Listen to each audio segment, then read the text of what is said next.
Economía, la radio de las mujeres y los hombres que viven la actualidad. En Radio Intereconomía, Pulso Geopolítico. Análisis sobre los nuevos desafíos mundiales. Presenta Rafa Jiménez.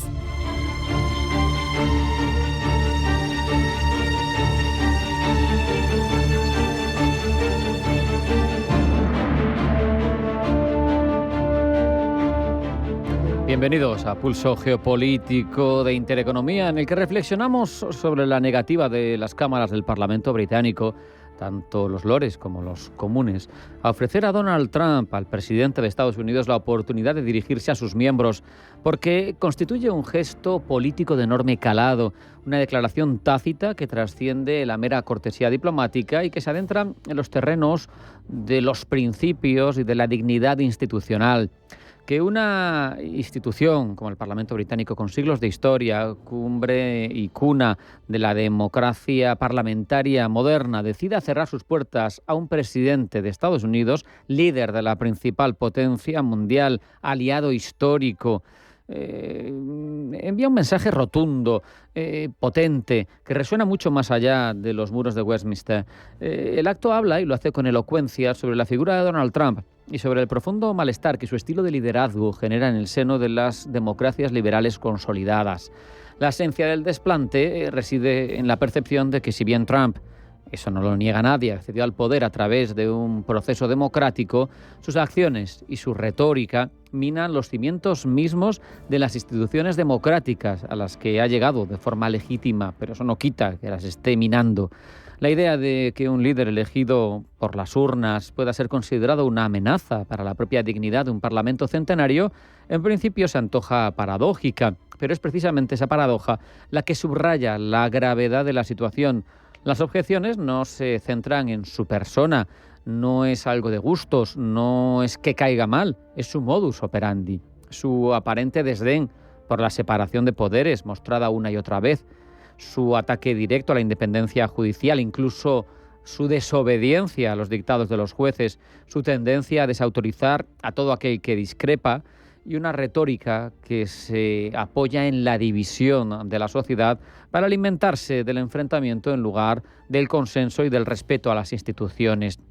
El Parlamento británico, al negarle la palabra a Trump, parece afirmar, al menos así lo entiendo yo, que hay valores y principios no negociables que han de ser respetados, incluso en las relaciones entre naciones aliadas, incluso en las relaciones asimétricas en las que respondes a otro más poderoso que tú. No es hostilidad hacia el pueblo estadounidense, es marcar límites claros frente a un tipo de liderazgo que parece incompatible con el respeto a las normas democráticas y al decoro institucional. Es un recordatorio de que la democracia es un global mucho más complejo que el acto de ir a votar una vez cada 4 años. Es un entramado complejo de pesos, de contrapesos, de los que andaba muy bien servido la democracia estadounidense y que parece que por el modus operandi de Trump han desaparecido o al menos están paralizados ahora mismo. No hay respeto por las minorías, no hay respetos por los derechos fundamentales, no importa la rendición de cuentas y al final, al negar la palabra a este líder tan heterodoxo en un salón histórico como es el del Parlamento británico, el Parlamento se salvaguarda a sí mismo de convertirse en un mero escenario, en una mera plataforma populista de alguien que seguro, si llega a hablar en ese escenario, va a profanar el espíritu del lugar. Resalta así la convergencia de pensamiento de dos cámaras tan distintas como los lores y los comunes, con una unidad transversal, defendiendo ciertos principios democráticos, siendo a su vez la de los lores, con su naturaleza no electa y su arraigo en la tradición más vetusta del Reino Unido, y los comunes con la representación directa de la soberanía popular, curioso, llamativo, que coinciden en la inconveniencia de otorgar ese honor a un líder cuyas acciones cuestionan desde los propios ataques a la esencia de lo que representan las cámaras de este tipo en todo el mundo. Este acto de resistencia simbólica por parte de una institución de un país menos poderoso en términos de fuerza bruta que Estados Unidos tiene una lectura adicional, además, en clave de dignidad. En un mundo donde el poder económico y militar a menudo parece que es lo único que vale frente a los valores y los principios, la postura del Parlamento británico debe interpretarse como un acto de autoafirmación, un recordatorio de que la influencia moral y la intelectual, si me apuran, sigue teniendo un peso específico en la capacidad de los menos poderosos en una relación bilateral de decir no a lo que afrontan como un verdadero ataque, una afrenta a sus valores fundamentales. Un gesto que, por otro lado, no va a alterar el equilibrio de poder global, pero sí preserva una cierta integridad, un cierto decoro en las relaciones internacionales, no dejar mancillar una institución centenaria y plena de valores por un líder cuya conducta se considera inapropiada de un estadista que debe ser honrado con esa tribuna parlamentaria. Las razones aducidas para justificar esta negativa van más allá de las diferencias políticas o ideológicas. Es cierto que se pueden mencionar específicamente las políticas arancelarias impuestas por Estados Unidos, las amenazas de futuras medidas más leoninas o indicadores de que Trump no actúa de buena fe frente a sus aliados, pero al final el hecho es que es una forma de ejercer una suerte de resistencia pasiva, una suerte de resistencia anclada en la dignidad, anclada en los principios más básicos y que demuestran también y vienen a sostenerse por la acción conjunta de todo lo que representa una democracia centenaria como la británica a partir de un gesto político, simbólico, que aúna además las dos esencias y las dos patas fundamentales, una algo más anacrónica, una más moderna, pero que vuelve, como digo, a poner de manifiesto la dignidad, que es lo único que le queda al débil, es lo único que le queda a quien quiere protegerse de alguien que está ejerciendo absolutamente la coerción y el chantaje sobre quienes son menos poderosos y quien habla de ejercer la fuerza incluso con sus aliados.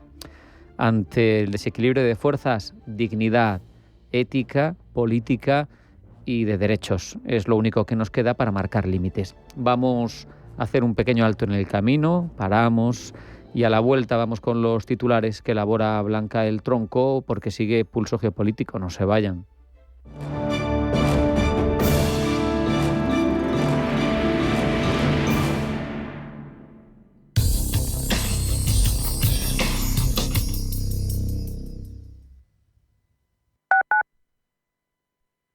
Sintonizan Radio Intereconomía. Cada vez que vienes a descubrir Madrid, aprendes de su gente, sabores y costumbres, respetas la naturaleza y contribuyes al cuidado del patrimonio. Este es el legado de tu viaje. Proyecto financiado por la Unión Europea Next Generation, Plan de Recuperación, Gobierno de España, Comunidad de Madrid. El 15 de junio Las Ventas vivirá una de las grandes citas de la temporada.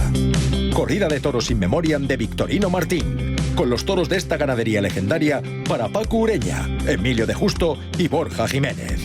Compra ya tus entradas en las-ventas.com. Si una persona sale de un punto A por un camino difícil y otra sale de un punto B por un camino más cómodo, ¿se encontrarán? Acompañamos a personas en situación vulnerable desde la infancia hasta el final de su vida. Porque nosotros no creemos en las coincidencias, creemos en las oportunidades. Fundación La Caixa. Solo es progreso si progresamos todos.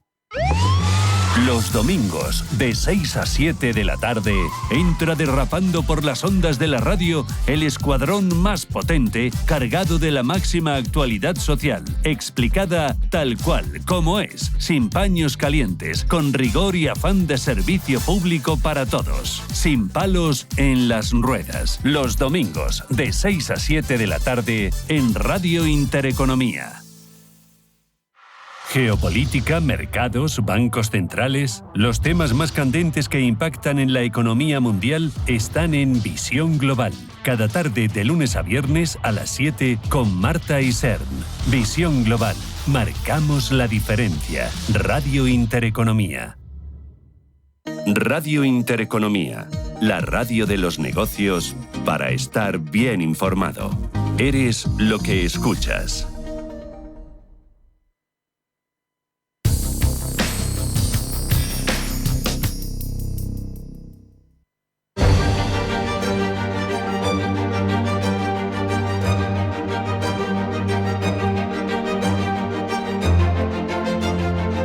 En Radio Intereconomía, Pulso Geopolítico. Vamos ya con las noticias más relevantes en forma de titulares que elabora Blanca del Tronco. Blanca, bienvenida, buenas tardes. Buenas tardes. El funeral del Papa Francisco será el sábado 26 de abril en la Plaza de San Pedro. La ceremonia a la que está previsto que lleguen jefes de Estado de todo el mundo estará oficiada por el decano del Colegio Cardenalicio, Giovanni Battista Re, y al término el féretro será trasladado a la Basílica de Santa María la Mayor para ser enterrado, según dejó escrito el pontífice argentino en su testamento. Se confirma además que la capilla ardiente se instalará mañana a las 9 de la mañana. El Fondo Monetario Internacional publica la actualización de sus previsiones de crecimiento. Previsiones que estarán marcadas por la guerra comercial lanzada por el presidente de Estados Unidos, Donald Trump. El FMI descarta que la economía entre en recesión, pero advierte de que los aranceles pueden provocar un aumento notable de la inflación en algunos países y de que están generando gran volatilidad en los mercados financieros. Se intensifica el enfrentamiento entre Donald Trump y el presidente de la Reserva Federal. La inestabilidad en los mercados bursátiles sigue presente y si en las últimas semanas la política arancelaria de Estados Unidos ha provocado fuertes caídas, ahora son los reiterados ataques de Donald Trump al presidente de la Fed, Jerome Powell, lo que hacen temblar las bolsas. Por su parte, el precio del oro, considerado un activo refugio en tiempos de incertidumbre económica, sigue imparable y marca los $3.500 por onza. Estados Unidos elevará aranceles para los productos de energía solar. Productos procedentes de Camboya, Malasia, Tailandia y Vietnam, ya que China estaría usando estos países para esquivar los aranceles y exportar a Estados Unidos. Kiev, entre tanto, continúa preparando su acuerdo sobre minerales con Washington. Ucrania espera conservar al menos cierto apoyo de Estados Unidos mientras crecen las dudas en Kiev sobre la viabilidad del esfuerzo de paz de Donald Trump en medio de las sugerencias de funcionarios estadounidenses de renunciar a Crimea y a la futura pertenencia a la OTAN. Israel continúa con su ofensiva en Gaza. Ofensiva con las negociaciones de un alto el fuego estancadas tras el último mensaje del primer ministro Benjamín Netanyahu, afirmando que la única salida es continuar con sus ataques a la franja para derrocar a Hamás.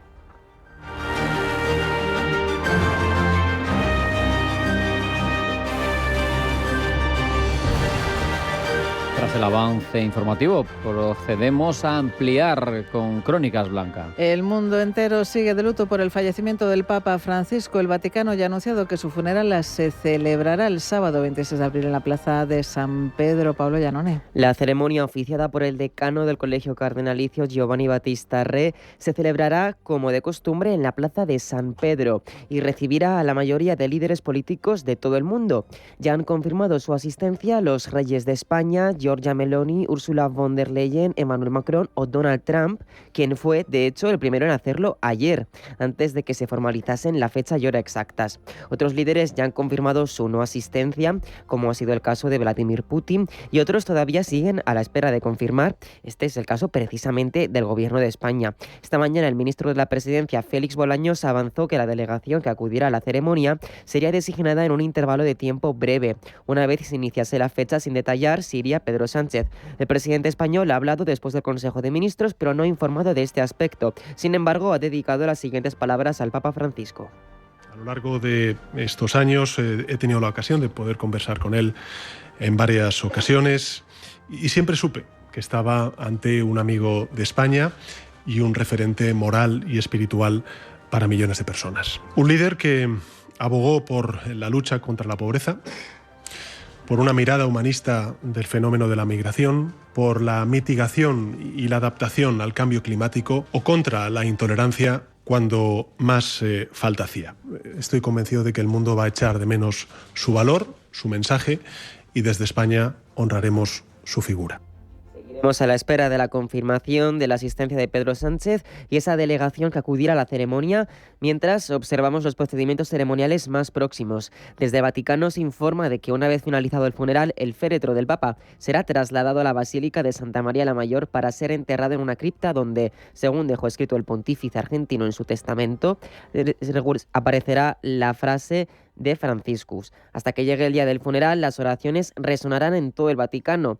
Mañana miércoles, tras un momento de oración presidido por el camarlengo, el cardenal Kevin Joseph Farrell, comenzará la traslación del cuerpo.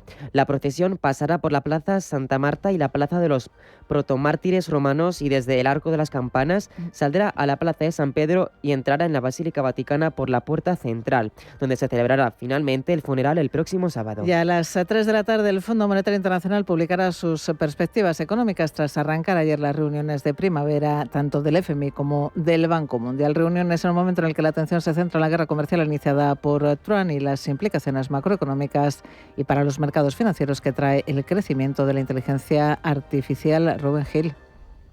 Los ojos del mundo financiero miran esta semana a Washington, donde se reúnen el Fondo Monetario Internacional y el Banco Mundial. Lo harán hasta el próximo sábado 26 de abril. Reuniones de primavera en la que ambos organismos afrontan un escenario que no estaba presente en anteriores encuentros: la guerra arancelaria iniciada por Donald Trump. Tanto la directora gerente del FMI como el presidente del Banco Mundial, Ajay Banga, ya han advertido de que la incertidumbre y la volatilidad actual ralentizarán el crecimiento del PIB y consideran fundamental colaborar para llegar rápido a acuerdos y para establecer reglas más claras para el comercio mundial. El FMI descarta, eso sí, que la economía entre en recesión, pero advierte de que los aranceles pueden provocar un aumento notable de la inflación en algunos países y están generando ya volatilidad en los mercados financieros. Kristalina Georgieva es la directora gerente del Fondo Monetario Internacional. La volatilidad de los mercados financieros está aumentando y la incertidumbre en materia política comercial está literalmente fuera de serie. Basta con echar un vistazo a esta cifra. A medida que estallaron las tensiones comerciales, los precios de las acciones mundiales cayeron, incluso si muchas valoraciones se mantuvieron altas. Y aquí tenemos una instantánea de la acción del mercado.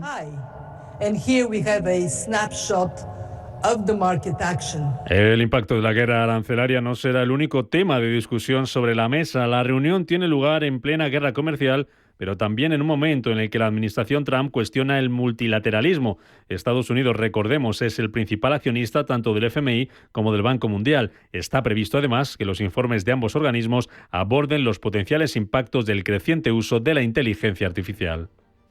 Reuniones del Fondo Monetario Internacional y del Banco Mundial marcadas por la guerra arancelaria, pero también por las tensiones cada vez más crecientes en los mercados financieros derivadas del enfrentamiento entre Donald Trump y el presidente de la FED, Jerome Powell. El presidente de Estados Unidos acusa al máximo responsable de la Reserva Federal de Estados Unidos de llegar tarde y de ser, dice, un perdedor.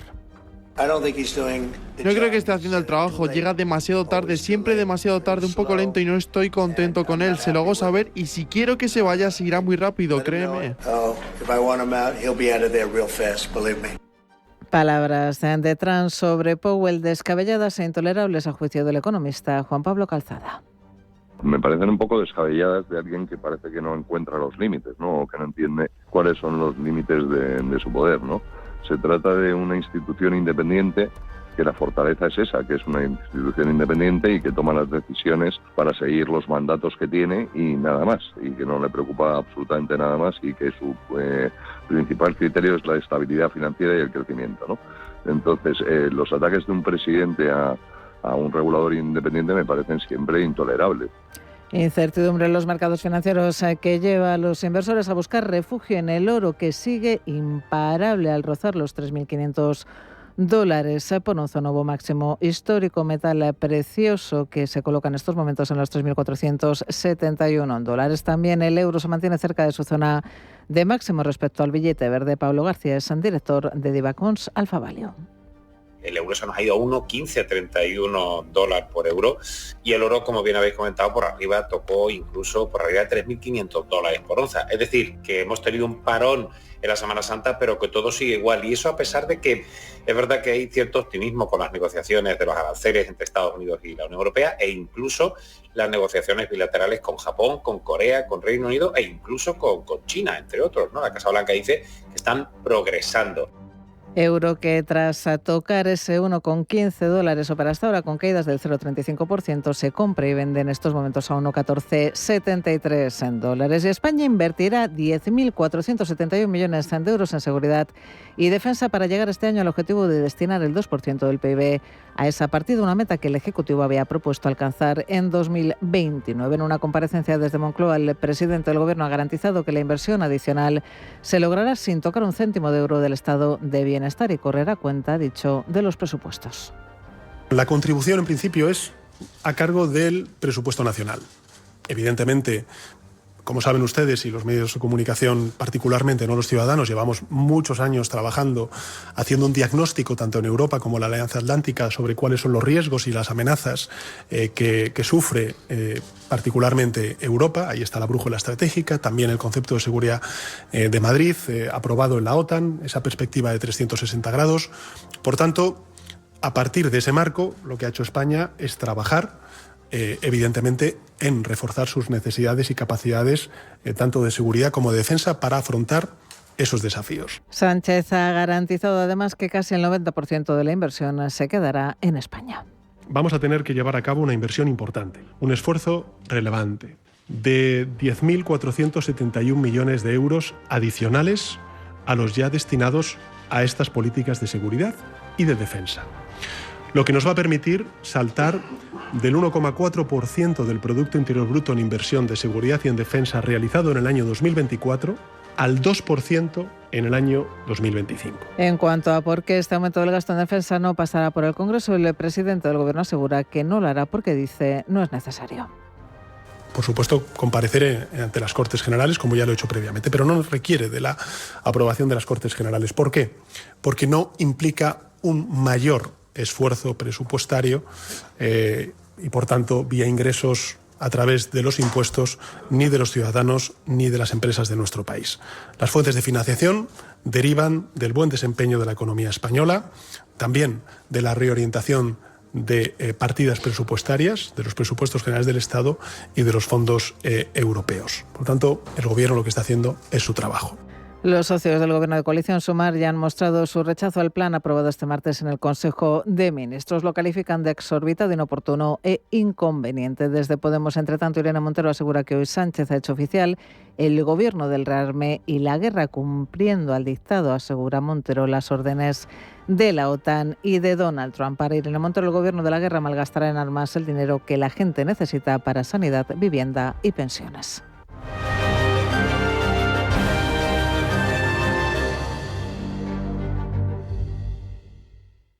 Los mercados financieros, las bolsas más importantes, información clara y precisa. Esto es Radio Intereconomía. Desde Caja Rural queremos apoyar a quienes permanecen aquí y depositan su confianza en nosotros por cercanía, eficacia, profesionalidad y compromiso con nuestra tierra. Caja Rural de Zamora. Gente como tú. ¿Quieres saber más acerca del hidrógeno? H2 Intereconomía te cuenta las últimas novedades, avances tecnológicos y entrevistas de interés sobre este medio energético. Los martes, de 11:30 a 12 de la mañana, H2 Intereconomía, presentado por Rubén Gil, tu espacio semanal sobre el hidrógeno. Porque en Radio Intereconomía apostamos por el sector energético y la energía limpia.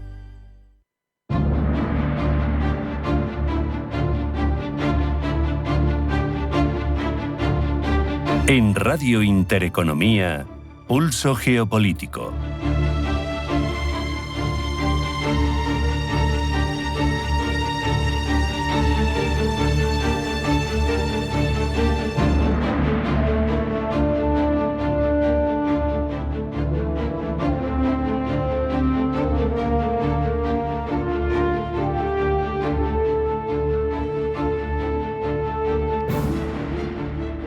El mundo está experimentando, dijéramos, un cambio de paradigma geoestratégico sin precedentes desde la Segunda Guerra Mundial, y esos desafíos merecen plantarse y analizarlos.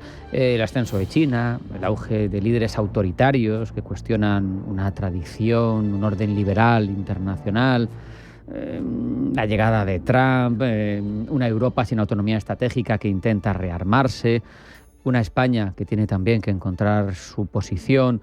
Todo un panorama complicado que queremos poner sobre la mesa. ¿Y quién mejor para hablar de ello que Francisco Dacova, general en la Reserva, exdirector del Instituto Español de Estudios Estratégicos? Francisco, bienvenido, un placer, buenas tardes. Muchas gracias, Rafa, un placer. Sabemos, por ir dando contexto y por empezar desde lo global, que yo creo que va a servir para dar idea a nuestros espectadores, que estamos en un mundo que cambia. Sabemos que hemos tenido una bipolaridad clara desde la Segunda Guerra Mundial con la Guerra Fría, pero que cayó el muro de Berlín, cayó el Imperio Soviético, y ahora, después de muchos años, 30, grosso modo, de unipolaridad, de un Estados Unidos mandando tranquilo, ¿vamos hacia qué? ¿Hacia una multipolaridad menos reglada? ¿Hacia una apolaridad, donde cada uno se ventila las cosas como puede? Sí, hay muchos autores que le han puesto diversos nombres, ¿no? Multipolaridad, bipolaridad imperfecta, e incluso hay quien le ha llamado zero polar, un mundo cero polar, que sería quizá el escenario más preocupante, ¿no? Pero lo que está claro es que estamos en una transición hacia esa, tú lo has explicado perfectamente en la pregunta, hacia esa multipolaridad, esas relaciones menos regladas, ¿no? Pero esa transición, que también lo has mencionado, viene de antes. Ahora estamos todos un poquito en shock con la llegada, con estos primeros 100 días del presidente Trump, y parece que el mundo empieza ahora, y no es así. Esta transición venía de antes, ¿no? No hay que remontarse mucho tiempo para ver que el momento unipolar de Estados Unidos de los años 90, a principios de los 2000, pues desde que se produjo eso que Fareed Zakaria llamaba the rise of the rest, el auge de todos los demás, ¿no? Pues empezaron a surgir potencias que, si antes callaban porque no se sentían capaces de cuestionar el modelo occidental / norteamericano, pues empezó a haber potencias, China es la más evidente, que sí se empezaron a encontrar suficientemente seguras de sí mismas como para cuestionarlo, ¿no? Por lo tanto, viene de atrás. La novedad, quizás lo que ahora nos tiene un poquito pues eso, en shock, ¿no? Es que el adalid del modelo multilateral occidental, de ese rules-based international order, el orden internacional basado en reglas, el padrino, Estados Unidos, ha cruzado la calle y se ha posicionado en la otra acera. Y ahora yo he leído ya algún artículo que califican a los Estados Unidos de potencia revisionista. Las potencias revisionistas, lógicamente, eran China, Rusia, Corea del Norte, Irán. Bueno, pues hay quien ya empieza a considerar que tal vez Estados Unidos se ha alineado con los revisionistas, ¿no? Del multilateralismo tal y como lo conocíamos, ¿no? El problema es que el orden multilateral es ese orden que, basado en múltiples foros de encuentro, busca armonizar los intereses de todos los actores, sean grandes potencias, medianas o ¿por qué no?, también pequeños actores, ¿no? El orden multipolar es todo lo contrario. En el orden multipolar lo que prima son los intereses de cada uno. Y en ese mundo Trump se encuentra encantado de sí mismo. Negociaciones bilaterales, claro, más en las que él de siempre realizar. será el más fuerte. Francisco, en un mundo como el actual no hubiera sido posible Kosovo 1999, no hubiera sido posible Irak 2003, en el que sin mandato de Naciones Unidas se organizan intereses de Estados Unidos en el exterior. Eso no sería posible ahora, bueno, ¿no? En principio. Bueno, con este cambio, vamos a decir la palabra inevitable en estos casos, ¿no? Con este cambio copernicano de Estados Unidos, fíjate, una de las frases más, de las alusiones que más chocan del renovado presidente norteamericano es Groenlandia o Canadá. Sí. O el canal de Panamá. O sea que hay quien habla de un Yalta 2.0. Yalta fue aquella reunión en la que unos líderes se repartieron las áreas de influencia, ¿no? Parece que lo que nos viene a decir Trump, a mí a veces me recuerda aquella película, Rafa, o una serie de películas que era algo así como yo a California, tú a Boston, algo así. Algo así. Y ahora parece que es yo a Groenlandia, tú a Kiev, y si acaso Xi Jinping a Taiwán. Sí. Al final se está buscando que las grandes potencias tengan un Lebensraum. Claro. En el que desarrollarse, en el que crecer, porque parece un poco aterrador. Ese es ya el 2.0, pero yo lo veo difícil. Lo veo difícil porque a mí las comparaciones históricas, a mí me encanta la historia. De hecho, la vida es corta y solo puedo leer cosas de historia, ¿no? Pero son equívocas, hay que tener mucho cuidado. El mundo no es el de Yalta del 40 y tantos, no, ni mucho menos. El mundo ahora está mucho más interconectado y ahora ese reparto de esferas de poder sería mucho más difícil, porque los intereses de esas tres grandes potencias, no habría que olvidar a la India, pero bueno, no entraría en este reparto. Los intereses están tan interconectados y tan interrelacionados que, aunque hubiera un acuerdo inicial de respetarse en cierto modo esas áreas de influencia, sería muy difícil de mantener, porque China es una potencia comercial, China necesita a todo el mundo para negociar. Estados Unidos, quiera o no quiera, es la gran potencia. Una gran potencia no puede ser ajena a todo el mundo. Por lo tanto, ese Yalta 2.0 es difícil de imaginar en un nuevo escenario. Pero sí es verdad que si esto sigue así, porque yo todavía tengo una cierta curiosidad por ver cómo se desarrolla este mandato de Trump, que ha empezado de una forma tal vez excesivamente acelerada o revolucionada, ¿no? Entonces vamos a ver cómo se sustancia. Pero si esta tendencia continuase de algún modo, pues efectivamente nos estamos viendo ante un escenario en el que van a cambiar muchas cosas y vamos a tener que replantearnos muchos conceptos que dábamos por seguros hace apenas unos meses, ¿no? Mencionabas el multilateralismo y en esa crisis que vive esa fórmula de relaciones internacionales hay quien apunta por el minilateralismo, hay quien apunta hacia las relaciones bilaterales, pero en cualquier caso una crítica que, intentando mantener un cierto sesgo neutral, parece bastante lógica, es la que surge desde China, pero auspiciada también por India, por otros BRICS, por lo que llaman el sur global, a la hora de decir, no, es que su multilateralismo viene anclado en una realidad concreta, de un momento concreto del 45, con unas instituciones que no representan la realidad actual del mundo. ¿Cómo vamos a admitirlas? Al menos queremos que cambien en su diseño. Claro, efectivamente, ese es el argumento de esas potencias revisionistas que nosotros, que estamos lógicamente en una posición de partida muy concreta, que es la de ser occidentales, pues nos choca, ¿no? Pero si tú te pones en los zapatos de estos nuevos actores, entiendes que efectivamente esas reglas en las que nos habíamos basado, y estoy en esta casa, no voy a hablar del Fondo Monetario Internacional o del Banco Mundial, ¿no? Es un mundo diseñado en Bretton Woods, es un mundo diseñado en la posguerra, Segunda Guerra Mundial, que afortunadamente ganamos en Occidente, ¿no? Pero tenemos que ser humildes, y quizás hemos pecado durante mucho tiempo de no tener esta empatía o de no haber sido capaces de ponernos en los zapatos de otros actores, y hay que entender que hay otros actores que simplemente no comparten nuestros valores. Tienen otros y, oye, para ellos son tan defendibles como los nuestros. Entonces, quizá lo que tenemos que hacer es un ejercicio de humildad o de realismo, llamémosle como queramos, y entender que las reglas del juego que antes eran aceptadas, porque como te decía hace unos minutos, nadie estaba en condiciones de objetarlas y de ofrecer un modelo alternativo, pues esa situación ha cambiado y ahora hay poderosos actores que tienen también sus intereses, que en todo caso, en principio son tan legítimos como pueden ser los nuestros. Otra cosa es la forma de defenderlos, eso evidentemente, eso sí que es discutible, pero tenemos que asumir que la visión es ese mundo, esa Arcadia feliz que describía Fukuyama en El fin de la historia y la paz kantiana, pues esa Arcadia va a tener que seguir esperando un rato.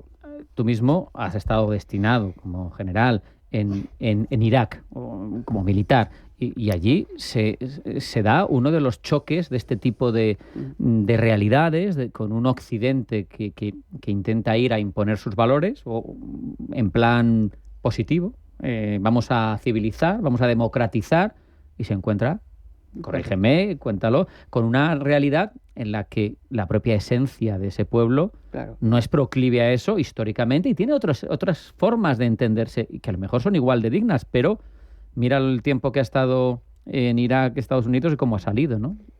Sí, no, tienes toda la razón, pero incluso desde antes, aún asumiendo que con la mejor voluntad, como tú dices, hemos querido ir exportando nuestro modelo de democracia liberal y tal y como la entendemos, olvidando a veces que a nosotros nos ha costado mucho tiempo llegar a esta situación actual en la que la democracia ya está asentada en nuestra cultura, en nuestra civilización, pero eso, yo soy un poquito ya mayor, yo he conocido tiempos en los que no era así aquí en mi país. Efectivamente. Por lo tanto, tenemos que ser conscientes de eso. Y nuestro error, tú pones el ejemplo de Irak, podemos hablar de Vietnam, podemos hablar de los Balcanes, podemos hablar de Irak, podemos hablar de otras regiones del Oriente Medio, podemos hablar del Magreb y del Sahel, donde, fíjate, nos han echado, si me permites la expresión, a patadas, ¿no? Totalmente. Y en apenas una década, ¿no? y es que hemos pensado que la democracia consiste en llegar a un país como el que tú has mencionado, o estos que yo acabo de relatar, y decir, mañana votamos. ¿Y qué pasaba en Irak cuando dijimos mañana votamos? Pues que los sunitas votaban a los sunitas, los chiíes a los chiíes, los kurdos a los kurdos, y dentro de los kurdos, según el líder, en Balcanes, pues los bosníacos a los bosníacos, los serbocroatas católicos a los partidos católicos, y los serbio-bosnios a los partidos ortodoxos, ¿no? ¿Por qué? Porque pensábamos que esas sociedades estaban maduras para la democracia como nosotros la entendemos, y bueno, pues no era así. El resultado, ¿cuál ha sido? Pues una serie de intervenciones, por decirlo suavemente, manifiestamente mejorables, como hemos visto en todos estos escenarios, ¿no? Hay un hecho reciente que a mí me parece muy importante y muy relevante, y que otros actores han sabido leer e interpretar, que ha sido la caótica retirada de Occidente, Estados Unidos, y con él todos los aliados que estábamos allí, de Kabul, en el mes de agosto de 1921, después de 20 años de haber invertido allí, sobre todo vidas humanas, que es lo más importante, y recursos, y haber vendido o ofrecido una esperanza a esa sociedad, pues al final, lamentablemente, se quedan los mismos. No ha cuajado, y la situación es, pues, si no peor, la misma que había antes, ¿no? Entonces, efectivamente, en cierto modo, esa buena voluntad que suponemos de intervención, pues se ha saldado con unos resultados pues bastante magros, ¿no? Nos preocupa en ese entorno de un mundo cambiante que no entendemos, que tiene crisis de multilateralismo, que tiene una polaridad discutible, que no sabemos hacia dónde va a evolucionar, pues nos encontramos con que nosotros, por suerte o por desgracia, somos europeos. Y que Europa, después de, como decía el presidente de Italia, Mattarella, un vasallaje feliz bajo el dominio de Estados Unidos, hemos sido su mercado, hemos sido su cliente, pero hemos sido también defendidos por ellos durante décadas. Y ahora nos encontramos con que estamos desubicados. ¿Quién nos defiende?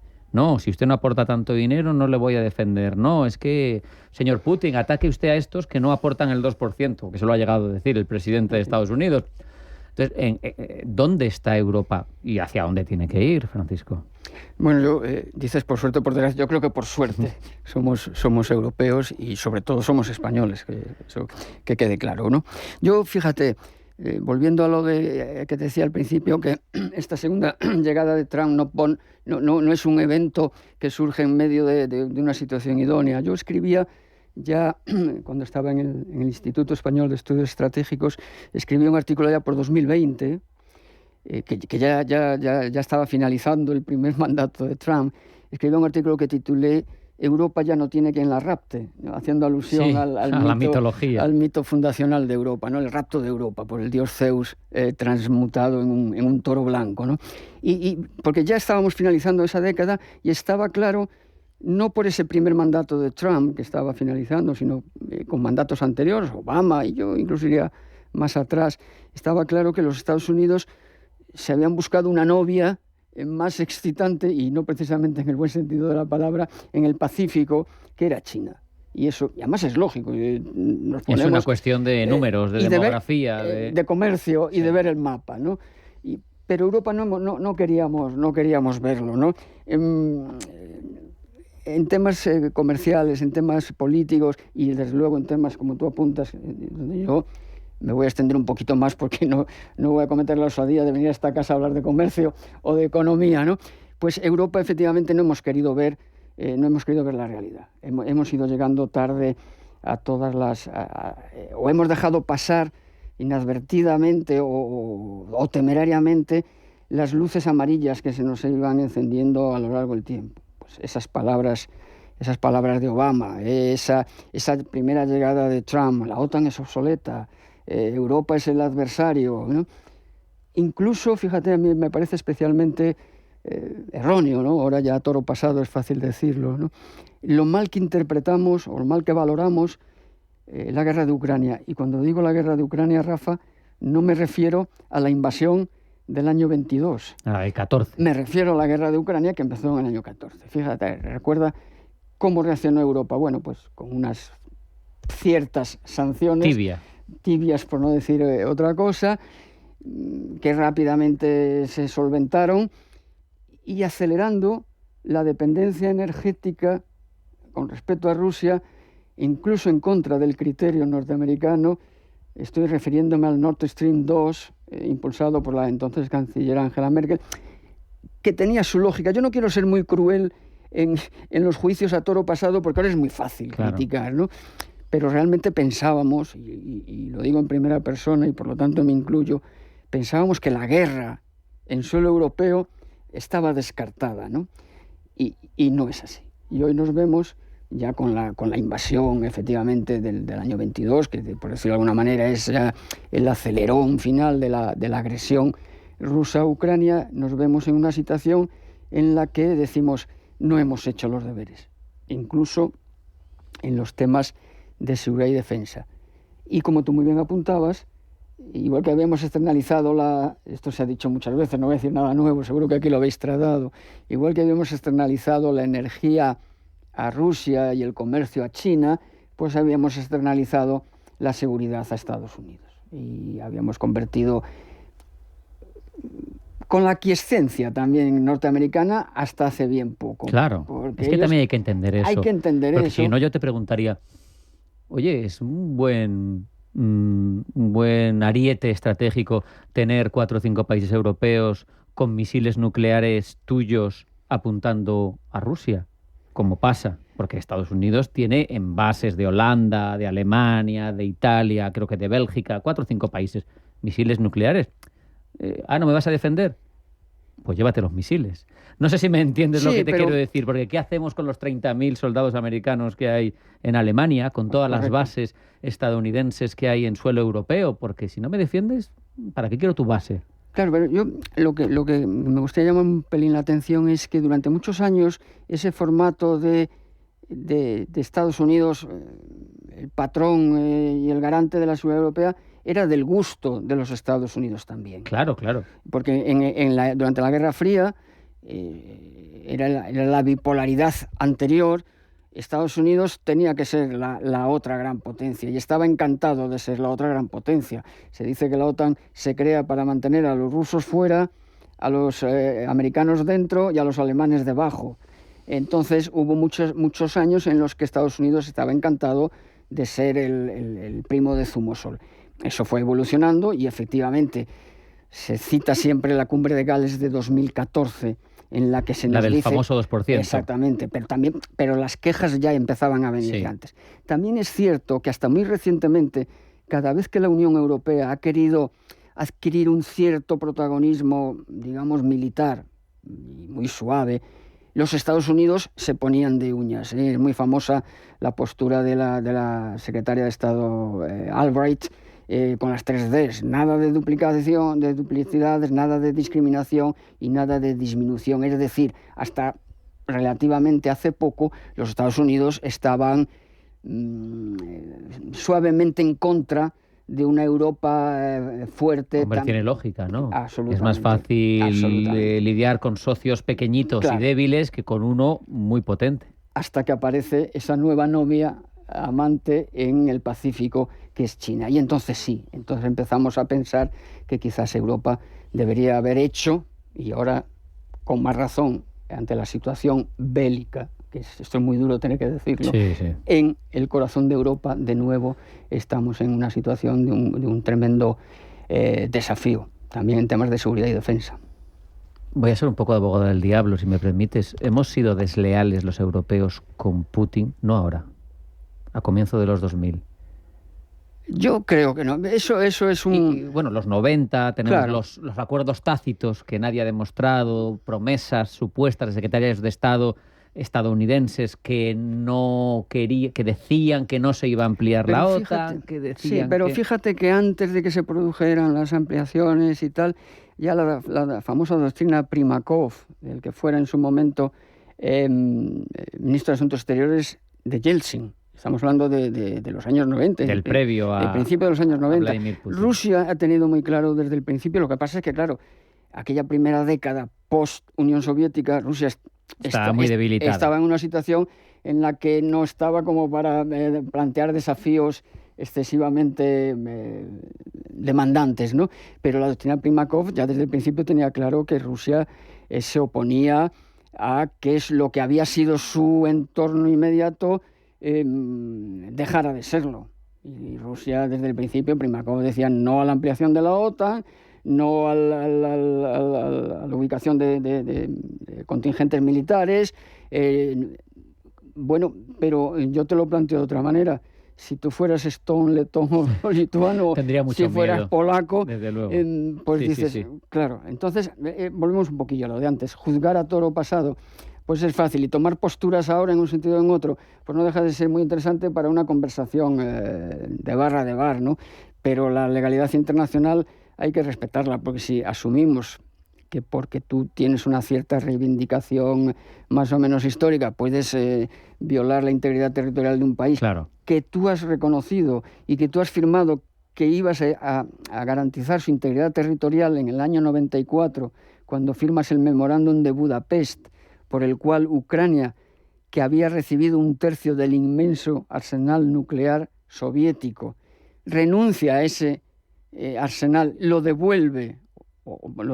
entrega a la nueva Federación Rusa, con lo cual queda nuclearmente desarmada, y tú, Federación Rusa, a cambio de eso garantizabas la integridad territorial de Ucrania, y tú tampoco lo has respetado. Ahí sí que hay una traición clarísima. Clarísima, y además a Ucrania le ha costado esto precisamente porque si no se nos escapa que si Ucrania hoy fuera un país nuclear no hubiera sido invadido. Totalmente. Absolutamente, ¿no? Entonces, entiendo tu pregunta porque hay mucha disputa, que si en una servilleta se firmó que la OTAN no se iba a ampliar. Bueno, pues es una conversación muy excitante y muy estimulante, pero la legalidad internacional hay que respetarla en cualquier caso, porque si no abrimos una caja de Pandora que permitirá, pues eso, que Estados Unidos se haga con Groenlandia o que invada Canadá y que sea el 51º estado. Esperemos que no. Has mencionado el impacto de tener una guerra en suelo europeo, primera vez en 8 décadas, si contamos desde... o en 7 décadas, me da igual 2014 que 2022. ¿Va a seguir? ¿Puede seguir? ¿Cómo lo ves? ¿La guerra en Ucrania? La guerra en Ucrania no. La ambición de recuperar el imperio por parte de Vladimir Putin. Mira, si tú me hubieras hecho esta pregunta hace unos meses, yo te hubiera dicho que su voluntad sería esa, pero que lógicamente, porque de Vladimir Putin se pueden decir muchas cosas, pero no que sea tonto, que sea un insensato, ¿no? Sí, va calculando sus pasos. Es otras cosas inadmisibles, por supuesto, pero hay que entender que él tiene una idea concreta en la cabeza. Entonces, si tú me haces esa pregunta hace unos meses, te diría que aunque él lo pensara, pues no lo podría hacer, ¿no? Pero claro, cuando yo veo que el presidente norteamericano, que presume y tiene fama de ser un magnífico negociador, pues empieza su mandato diciendo que hay que hacer la paz y que eso consiste en reconocer la ocupación del agresor del 19% del territorio del agredido, y que además eso hay que hacerlo a cambio prácticamente de nada, y que Ucrania no tiene derecho a que se garantice la integridad del 81% que todavía conserva, pues yo eso entiendo que en el Kremlin se vea como algo totalmente inesperado, claro. Y que es casi una carta blanca para intentar continuar. De hecho, la actual actitud del presidente Putin en relación a esa buscada alto el fuego, porque se habla de negociaciones de paz, no va a haber un acuerdo de paz. Como mucho lo que estamos aspirando es un alto el fuego. Vamos a tener no hay un acuerdo de repetición de lo de Corea. Me lo acabas de quitar de la boca, Rafa. Un alto el fuego. Entre Corea del Norte y Corea del Sur hay un alto el fuego. No hay un acuerdo de paz en el paralelo 38, ¿no? Entonces, ese alto el fuego al que estamos ansiando todos, y por qué no decirlo, evidentemente el presidente Putin lo está relegando todo lo que puede, porque se siente que sobre el terreno la situación es relativamente favorable, y si aún encima pues no se le presiona y no se le piden contrapartidas, pues ¿por qué las va a dar? Y entonces ahora mismo yo veo que la situación en Ucrania está lejos de encontrar una buena solución. Y en cuanto al resto, que es un poquillo lo que me preguntaba, yo ayer leí unas declaraciones del Gemaz alemán. El Gemaz alemán analizando la guerra desde la invasión, por matizar lo que te decía antes, desde la invasión de Ucrania hasta estos 3 años en concreto, a los militares nos han enseñado mucho sobre la nueva y vieja fisonomía de la guerra, y a Putin también. Entonces, Rusia en el año 22-23 cometió enormes errores militares. Lo que ha ocurrido en Ucrania no es lo que Rusia pretendía el 24 de febrero del año 22. Un dominio rápido. Absolutamente. Y ahí ha fracasado. Pero ha aprendido de sus errores, ¿no? Entonces ha corregido muchos de los errores cometidos, y luego, a medio y largo plazo, la ventaja de Rusia es que Rusia es un Estado, la ventaja inicial, porque eso a largo plazo habría que ver cómo evoluciona. Rusia es un Estado, primero, unitario y autoritario, lo cual te da unas ciertas ventajas en estas situaciones de crisis, y es un Estado con una infraestructura bélica de larga data, por mucho que fuera anticuado en muchos aspectos, de larga data. Y Europa, todo lo contrario. Te voy a poner un ejemplo, yo creo que muy claro para que todo el mundo lo entienda, que es el tema de las capacidades militares, que se habla mucho. Entonces, a veces yo entiendo que la persona ajena no entienda muy bien los ejemplos que ponemos. Yo creo que voy a poner uno que se entiende muy bien, que es el tema de la munición de artillería. ¿Cuántos disparos de artillería, cuántos proyectiles de artillería hacen falta, y lamento tener que decir esta palabra, en la guerra, ¿no? Se calcula que Ucrania necesitaría 2,5 millones de proyectiles al año. Ni Ucrania, que ya ha reforzado mucho en estos 3 años su propia industria militar, ni toda la industria europea, ni toda la industria americana está en condiciones de proporcionarle a Ucrania esos 2,5 millones de proyectiles que necesita Ucrania, y al mismo tiempo rellenar nuestros propios arsenales, que estaban absolutamente bajo mínimos, y que lo poco que teníamos se lo hemos dado a Ucrania. Rusia tiene una capacidad de producir 3 millones de proyectiles al año. Y si no fuera suficiente, ahí tiene a Corea del Norte, o ahí tiene otros. Además es amenazador, yo creo, la sensación, porque dices, una vez que la inercia de una economía de guerra compleja de poner en marcha, pero con tradición, como decías, de larga data, se pone, esa inercia te ayuda a seguir siendo hostil. Porque te cuesta mucho desmontar también eso. Y si al otro lado ves debilidad, o ves una OTAN que no está viviendo también sus mejores momentos, pues lógicamente te envalentonas, ¿no? Se nos va el tiempo como la arena en la playa entre los dedos, Francisco. No te voy a preguntar por la autonomía estratégica de Europa, porque estamos viendo que es necesario el rearme, que es necesario una serie de medidas, pero en cualquier caso te pido alguna reflexión sobre lo que estamos hablando en global, papel de Europa, la OTAN, qué futuro le ves, o incluso cuestiones como un ejército único o un servicio militar europeo.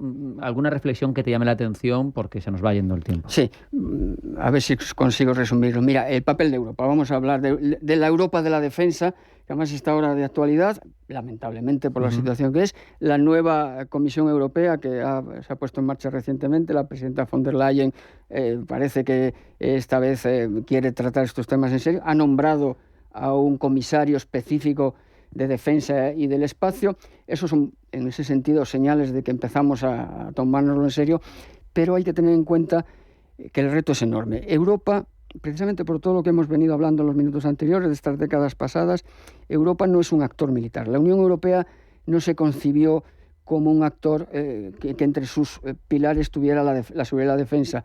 Hubo un intento inicial liderado por Schuman, que se llamó la Comunidad Europea de Defensa, pero en años 50. Fíjate. Pero nació prácticamente muerta, porque se asumió, y oye, no salió bien, se asumió que la seguridad de Europa era la OTAN.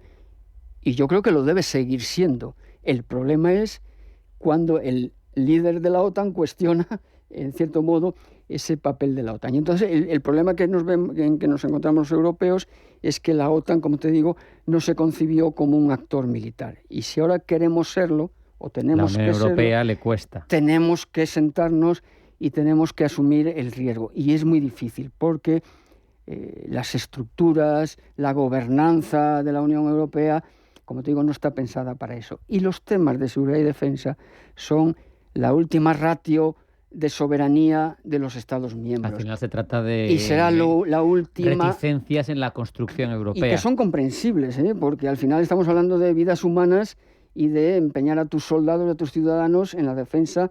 Los ejércitos que existimos porque hay un bien superior al que nos dedicamos y al que nos entregamos de cuerpo y alma, que es una patria, que es un... Claro. Pero entonces, si mandas a la acorazada Brunete a Finlandia... Es que tenemos que construir primero el bien supremo a defender y luego la herramienta. Claro. Hacerlo al revés es muy difícil. Pero hay mucho camino por andar, hay que ser optimista y podemos ir avanzando sin llegar a ese ejército europeo con una única bandera en el brazo. Hay muchas áreas en las que podemos mejorar. La industrial es una de ellas, pero también coordinación, poner en común experiencias, hacer ejercicios, hacer despliegues como lo estamos haciendo desde el año 17 en todo el flanco este, hacer despliegues de todos los... O sea, hay mucho camino por andar. En ese sentido, a poco que avancemos vamos a notar ya mejoras, ¿no? Pero el objetivo final está relativamente lejos. No quiero que nos marchemos, que despidamos la charla sin hablar de España. Tú lo has mencionado antes, al final somos españoles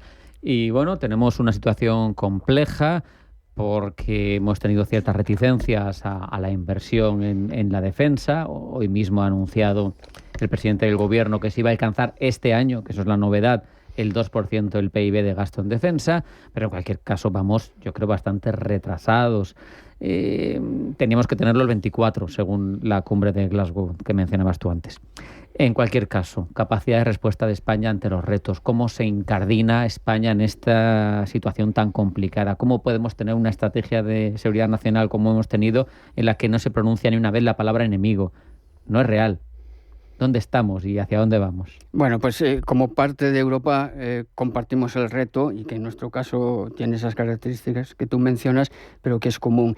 Efectivamente, ser el pelotón de cola de la inversión no es agradable, pero lamentablemente hay otros países, no es consuelo el que ocurra en otras partes. Yo lo que creo que en general España en el ámbito internacional hace ya un tiempo que jugamos por debajo de nuestras posibilidades y que no nos lo queremos creer. Yo te finalizo con una anécdota, ¿no? Hace un tiempo, estando todavía en el instituto, tuvimos una reunión de trabajo con un think tank de la India, equivalente al nuestro, una semana de unas conversaciones magníficas, ¿no? Y en algún momento le preguntábamos a nuestros compañeros de la India cómo veían ellos a España, porque claro, era muy interesante. La India es un gran actor, hay que estar muy pendientes de la India. Potencia nuclear, país más poblado del mundo. Así es, tremendo. Sí, con unas posibilidades enormes, también con unas limitaciones internas considerables, ¿no? Y entonces les preguntamos, ¿cómo nos veis a los españoles desde aquí, desde Nueva Delhi? Porque la reunión era allí, en Nueva Delhi, ¿no? Y entonces nos dijeron, mire, nosotros les vemos a ustedes, España es un magnífico transatlántico permanentemente anclado a puerto. Y me pareció... una buena metáfora. Estos orientales son así, ¿no? Sí, sí. Hablan mucho metáfora y dominan... Pues somos la cuarta economía de la zona euro, claro, y no hemos actuado en consonancia con ese papel, con ese peso. Es un hecho. Y yo creo que podríamos hacerlo, ¿no? Ahora hay países en la Unión Europea que son modesta y cariñosamente algo menos relevantes que nosotros, que tienen una presencia internacional tremenda. Ahí tienes a Portugal, el secretario general de Naciones Unidas, el presidente del Consejo. Bueno, pues a mí me gustaría que mi patria también tuviera una representación internacional, pues algo de otra manera, algo sí, más relevante. En cualquier caso, tenemos muchos retos sobre la mesa, no podemos ahondar en ellos porque tenemos el flanco sur, que ha sido desatendido por la OTAN tradicionalmente y que ahí tenemos uno de nuestros puntos débiles, además en la historia ya nos lo ha demostrado. En cualquier caso, no hay tiempo para más. Seguro que tenemos alguna otra ocasión a futuro para hablar con Francisco Dacova, general en las reservas, director del Instituto Español de Estudios Estratégicos. Permíteme que te corrija, retirado. ¿Retirado ya? Retirado. Bueno, la edad no perdona. Los militares no retiráis nunca. Eso se lleva ahí. Pues hecha la matización, nos despedimos porque hasta aquí ha llegado esta edición de Pulso Geopolítico. No hay tiempo para más. Sean felices, pasen buena tarde y eso sí, mañana más.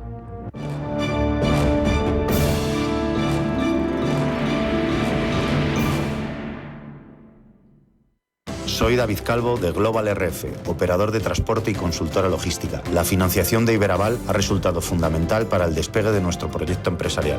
Iberaval, financiación empresarial. Las noches de lunes a jueves en Radio Intereconomía te convocamos a Disidencia Deportiva, un programa diferente, independiente, apasionante, disidente y deportivo. Disidencia Deportiva, de lunes a jueves a las 11 de la noche, tu tertulia de deportes en Radio Intereconomía. Radio Intereconomía, una excelente plataforma para anunciar tu empresa, con una audiencia exclusiva, con poder adquisitivo medio alto y que sabe lo que quiere. Teléfono 919992121 y en comercial @intereconomia.com. Radio Intereconomía, la radio de las empresas. Radio Intereconomía, información seria y veraz.